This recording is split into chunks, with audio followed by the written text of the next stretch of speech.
ഒരു E M ആറിൻ്റെ selection എന്ന് പറയുന്നത് ഒരു ഹോസ്പിറ്റലിനെ സംബന്ധിച്ചിടത്തോളം ഒരു വലിയ ഡിസിഷനാണ്.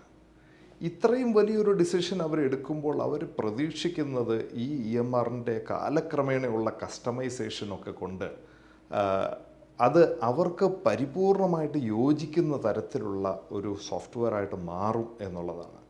എന്നാൽ പല ഇന്ത്യൻ ബേസ്ഡ് കമ്പനികളെ പറ്റിയും Indian origin E M R കമ്പനികളെ പറ്റിയും ആ ഒരു കോൺഫിഡൻസ് പല ഹോസ്പിറ്റൽസിനും ഇല്ല. കാരണം ഒരുപാട് കമ്പനികൾ ഇ എം ആർ ബേസ്ഡ് ആയിട്ടുള്ള കമ്പനികൾ ഔട്ട് ഓഫ് ബിസിനസ് ആകുന്ന സാഹചര്യം, ഈ സാഹചര്യങ്ങളിലൊക്കെ ഇവർക്ക് ഈ ഡേറ്റ ഷിഫ്റ്റിംഗ്, ഹോസ്പിറ്റൽസിൻ്റെ ഡേറ്റ ഷിഫ്റ്റിംഗ്, ഡേറ്റ മൈഗ്രേഷൻ, അതിൽ വരുന്ന ഡേറ്റ ലോസ്, ഡേറ്റ ഇൻറ്റഗ്രിറ്റി, ഇങ്ങനെയുള്ള ഒരുപാട് ചോദ്യങ്ങൾ ഇവരുടെ മുന്നിൽ നിൽക്കുമ്പോൾ ഗ്രേപ്സ് 25 വർഷമായിട്ട് ഈ E M R Indian based ആയിട്ട് ഇ എം ആർ ബിസിനസ്സിൽ, ഇൻഡസ്ട്രിയിൽ സർവൈവ് ചെയ്തത് എങ്ങനെയാണ്? നമ്മളും ഇൻഡസ്ട്രിയിലേക്ക് വരുമ്പോൾ അന്ന് ശരിക്കും ഇന്ത്യൻ ഒറിജിൻ മാത്രമല്ല കേട്ടോ, ഇൻ്റർനാഷണലി തന്നെ ഇലക്ട്രോണിക് മെഡിക്കൽ റെക്കോർഡ്സിലേക്ക് വന്ന കമ്പനികൾ പലതും വളരെ പെട്ടെന്ന് തന്നെ ആ ബിസിനസ് നിർത്തി പോകുന്നത് തുടക്കകാലത്തിൽ നമ്മളും കണ്ടിട്ടുണ്ട്. നമ്മുടെ ഇന്ത്യൻ ഒറിജിനിൽ ഇതിലൊരു ചെറിയ വ്യത്യാസം ഉണ്ടായിരുന്നത് എന്താണെന്ന് വെച്ചാൽ, ഇന്ത്യയിലെ പല സോഫ്റ്റ്വെയറുകളും ഹോസ്പിറ്റൽ ഇൻഫർമേഷൻ മാനേജ്മെൻറ്റ് സോഫ്റ്റ്വെയറുകളായിരുന്നു, ഇ എം ആർ സോഫ്റ്റ്വെയറുകളായിരുന്നില്ല. അവർ പിന്നീട് ഇ എം ആറിലേക്ക് കൺവേർട്ട് ചെയ്യപ്പെട്ടതാണ്. അങ്ങനെ കൺവേർട്ട് ചെയ്യപ്പെടുമ്പോൾ സാറ് സൂചിപ്പിച്ചതുപോലെ തന്നെ ഒരു ചെറിയ വിഷയം അവിടെയുണ്ട്. കാരണം ഡോക്ടർ സെൻട്രിക് ആയിരുന്നു ട്രീറ്റ്മെൻറ്റ് ആ ഒരു കാലഘട്ടത്തിൽ. ഓരോ ഡോക്ടർക്കും അവർ നടത്തുന്ന ഹോസ്പിറ്റലിൽ അല്ലെങ്കിൽ അവരിരിക്കുന്ന ഹോസ്പിറ്റലിൽ അവരുടേതായ ഒരു സ്ട്രക്ചർ അവർ മെയിൻറ്റെയിൻ ചെയ്തിരുന്നു. ആ സ്ട്രക്ചറിനെ ഫോക്കസ്ഡ് ആയിട്ടാണ് പലപ്പോഴും ഈ ഒരു ട്രീറ്റ്മെൻറ്റ്, അത് പ്രൊസീജിയർ ആയാലും തെറാപ്യൂട്ടിക് ട്രീറ്റ്മെൻ്റ് ആണെങ്കിലും ഒക്കെ അവർ ഡിസൈഡ് ചെയ്തിരുന്നത്. അത് പിന്നീട് ഇന്ന് ഹോസ്പിറ്റൽ സെൻട്രിക് ആയിട്ടുള്ള ഒരു ട്രീറ്റ്മെൻറ്റ് മെക്കാനിസത്തിലേക്ക് എത്തി. അപ്പോൾ ഒരു ഹോസ്പിറ്റലിൽ കൃത്യമായി ഇന്ന രീതിയിൽ അത് പോകണം എന്ന് വന്നു. അപ്പം ഈ പല HIS സോഫ്റ്റ്വെയറുകളും ഇ എം ആർ ഉണ്ടാക്കിയപ്പോൾ അവരുമായിട്ട് ആദ്യകാലത്ത് കമ്മ്യൂണിക്കേറ്റ് ചെയ്ത ഡോക്ടറുടെ ഒരു ശൈലിയിലാണ് ഇലക്ട്രോണിക് മെഡിക്കൽ റെക്കോർഡ്സ് ഉണ്ടാക്കിയത്. അത് അടുത്ത ഹോസ്പിറ്റലിൽ ചെല്ലുമ്പോൾ ആ ഡോക്ടറുടെ ശൈലിയിലേക്ക് മാറ്റി എഴുതേണ്ടി വരിക, അടുത്തടുത്ത് പോകുമ്പോൾ വീണ്ടും മാറ്റി എഴുതേണ്ടി വരിക. ഇതിനൊരു സ്റ്റാൻഡേർഡ് ഇല്ലാതായി പോയി പതുക്കെ ഇൻഡസ്ട്രിയിൽ നിന്ന് അവർ പുറത്തായി പോകുന്നതാണ് പലപ്പോഴും നമ്മൾ കണ്ടിട്ടുള്ളത്.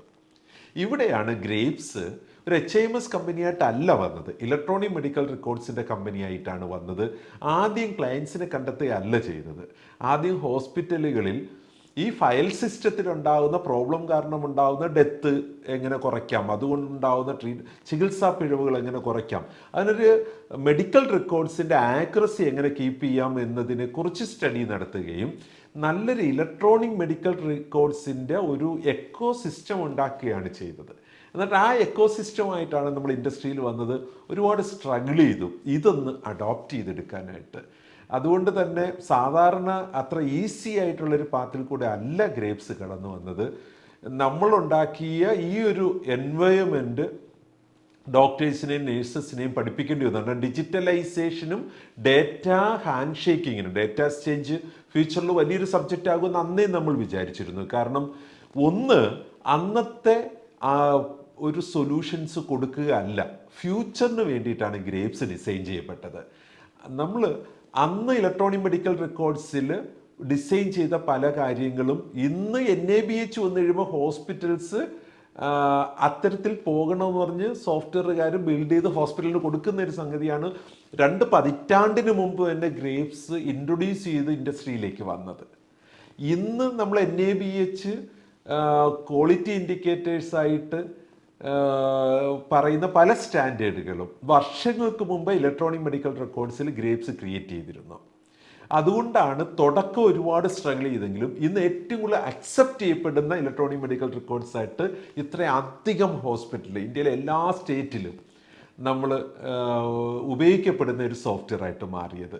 ഇതിൽ ഏറ്റവും പ്രധാനമായിട്ട് ഉള്ളൊരു സബ്ജക്റ്റ് എന്താണെന്ന് വെച്ചാൽ, ഇന്നിപ്പം നമ്മൾ എന്താ ചെയ്യുന്നത്, ഇന്ന് NABH പറഞ്ഞേക്കുന്ന സ്റ്റാൻഡേർഡ്സ് എല്ലാം ആൾറെഡി ഗ്രേപ്സിൻ്റെ EMR മീറ്റ് ചെയ്യപ്പെട്ട് കഴിഞ്ഞു. നമ്മൾ ഇന്ന് ഒരു ഫ്യൂച്ചറിൽ ലോങ് റണ്ണിൽ ഇന്റർ ഗ്ലോബൽ മെഡിക്കേഷൻ നടന്നാൽ എങ്ങനെ സംഭവിക്കും, ടെലിമെഡിസിൻ അത് റോബോട്ടിക് സാറ്റലൈറ്റ് കൺട്രോൾഡ് മെഡിക്കേഷൻ എങ്ങനെയാണ് പോകുന്നതെന്ന്, അതിനുള്ള പ്രോട്ടോകോൾസ് ഡിഫൈൻ ചെയ്യുകയും ബിൽഡ് ചെയ്യുകയും ചെയ്യുകയാണ്.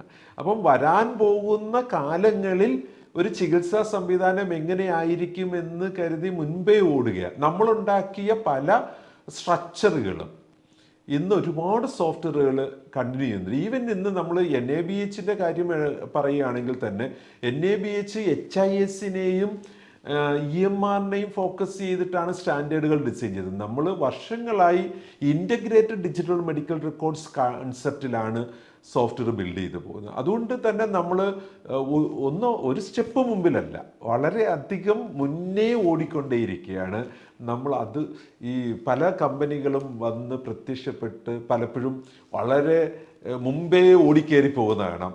അവർ ഇൻസ്റ്റൻ്റ് ആ പ്രോബ്ലംസ് സോൾവ് ചെയ്ത് കൊണ്ടാണ് പോകുന്നത്. റിസർച്ച് ഇല്ല.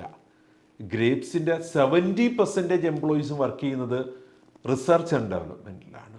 സോ ആ R&D വളരെ സ്ട്രോങ് ആയിരിക്കുന്നത് കൊണ്ടാണ് നമ്മൾ അതുപോലെ സ്വപ്നം വളരെ വലുതാണ് നമ്മുടേത്. ഫ്യൂച്ചറിലെ ഹെൽത്ത് കെയർ ശരിക്കും പറഞ്ഞാൽ മുൻകാലങ്ങളിൽ ഡോക്ടർ സെൻട്രിക് ആയിരുന്നു, ഇപ്പോൾ അത് ഹോസ്പിറ്റൽ സെൻട്രിക് ആണ്. ഫ്യൂച്ചറിൽ അത് പേഷ്യൻ്റ് സെൻട്രിക് ആണ്. അങ്ങനെ ഒരു പേഷ്യൻ്റ് സെൻട്രിക് ഹെൽത്ത് കെയറിൻ്റെ ഡിജിറ്റലൈസേഷനെയാണ് ഇന്ന് ഗ്രേപ്സ് പ്രൊവൈഡ് ചെയ്യുന്നത്. ഗ്രേപ്സ് ഉപയോഗിക്കുന്ന ഹോസ്പിറ്റലുകൾ വരാൻ പോകുന്ന കാലഘട്ടത്തിൽ ഇൻഡസ്ട്രി എവിടെ നിൽക്കണോ അവിടെയാണ് നിൽക്കുന്നത്. അതുകൊണ്ടാണ് നമ്മൾ ഇത്രയും അധികം പ്ലെയേഴ്സ് ഇൻഡസ്ട്രിയിൽ നിന്ന് അപ്രത്യക്ഷമാകുമ്പോഴും ഗ്രേപ്സ് എവിടെ ഉള്ളത്. ഗ്രേപ്സ് അനങ്ങാതെ അവിടെ നിൽക്കില്ല കേട്ടോ, വളരെ സ്പീഡിന് മുൻപേ ഓടിക്കൊണ്ടിരിക്കുന്നതുകൊണ്ടാണ് ഈ ഒരു വലിയ ഒരുപാട് വെൻഡേഴ്സിൻ്റെ കുത്തൊഴുക്കിലും ഗ്രേപ്സ് ഒരു ഐക്കണായിട്ട് അവിടെ ഉള്ളത്. ആരും ഈ ഇൻഡസ്ട്രിയിൽ നമ്മുടെ ഹോസ്പിറ്റലുകളൊക്കെ തന്നെ പേഷ്യൻ്റ് സെൻട്രിക് ആയേ പറ്റൂ. ഫ്യൂച്ചറിൽ അതാ വരാൻ പോകുന്നത്.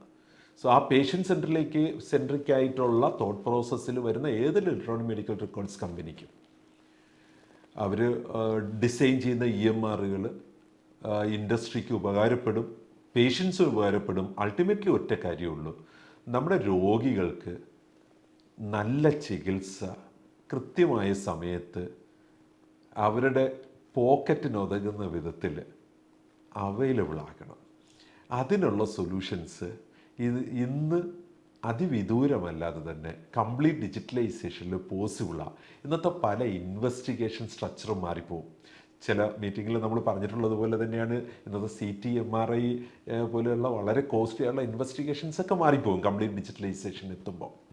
തെർമൽ സ്കാനിങ് എന്ന് പറഞ്ഞാൽ വളരെ അധികം ചിലവൊന്നുമില്ലാത്ത ഒരു വളരെ സിമ്പിളായിട്ടുള്ള ഒരു ഇൻവെസ്റ്റിഗേഷൻ മെത്തോഡോളജിയിലേക്കും ടെക്നോളജി മാറിക്കൊണ്ടിരിക്കുക. അറ്റോമിക് ലെവൽ ഹീലിങ്ങിലേക്കാണ് മാറുന്നത്. ട്രീറ്റ്മെൻറ്റും ഇൻവെസ്റ്റിഗേഷൻസും ഒക്കെ നമ്മുടെ എനർജി മെഷർമെൻറ്റിൽ കൂടെ അറ്റോമിക് ലെവലിലേക്ക് മാറും. അതിൻ്റെ ഇന്നോവേഷൻസാണ് ഗ്രേപ്സിൽ കൂടുതലും നടക്കുന്നത്. അതുകൊണ്ട് തന്നെ ഫ്യൂച്ചറിലും ഏറ്റവും മുൻപിൽ ഓടാൻ ഗ്രേപ്സ് ഉണ്ടാവും. നമുക്കെല്ലാവർക്കും ആ ഒരു തോട്ട് പ്രോസസ്സിൽ പേഷ്യൻ്റ് സെൻട്രിക് ആയിട്ട് നമ്മുടെ ഒരു ചികിത്സാ സംവിധാനങ്ങളെ ഡിജിറ്റലൈസ് ചെയ്യാൻ ശ്രമിക്കാം.